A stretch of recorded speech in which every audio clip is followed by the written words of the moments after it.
We'd like to create a function and call it with a variable number of arguments.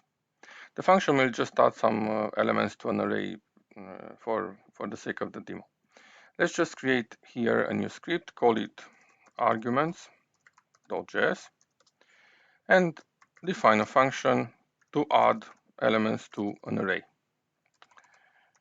Okay, normally I would say that my function will receive an array argument and some elements, but I like to be able to call this function with a variable number of arguments.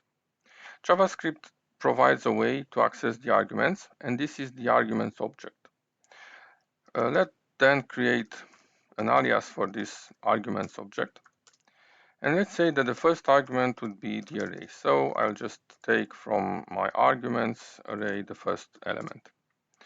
For the rest of the elements, I like to iterate, starting with the index 1 up to the length of the arguments, and then just add the element to the array. That means to call the push function of the array to add at the end of the array the current argument that should be in the list of items to be added. And in the end, I will just return my array. Okay, so let's call the console to log the result of the function, and then call the function add to array. Let's define first an array here. Let's say I have a variable called array. I can create an array by calling the constructor of the array, that is the new array function, or I can just put here the values. And let's say I want to concatenate A, B, and C.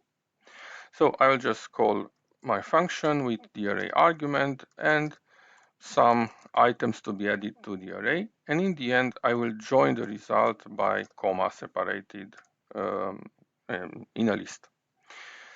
So with the arguments, I can access the arguments, although I didn't define here explicit arguments.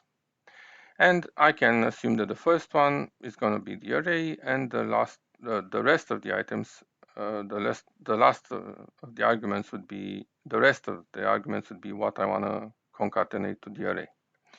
I'm going to save this, and I will just run this in terminal. I will start bash. I will go to the folder in which I have the sources and start the node interpreter to execute the argument script. And as you may see, I have the list printed here. This is the old way of accessing arguments. But JavaScript also provides a way which is nicer than this. I can say, if I know for sure that I'm going to have an array argument and the rest will be a variable list of arguments, then I can use this dot syntax. So the first element I will be able to access by the name, and the rest is just a list of arguments, which is also an array. But in this case, my index will start with 0 because this is what arguments collects from the call. And I can just write it like so. So if I then run this again, you will see the same result. But this is, I would say, nicer than the first one, in the fact that I can see for sure, I can clearly see what are the arguments that I'm supposed to use.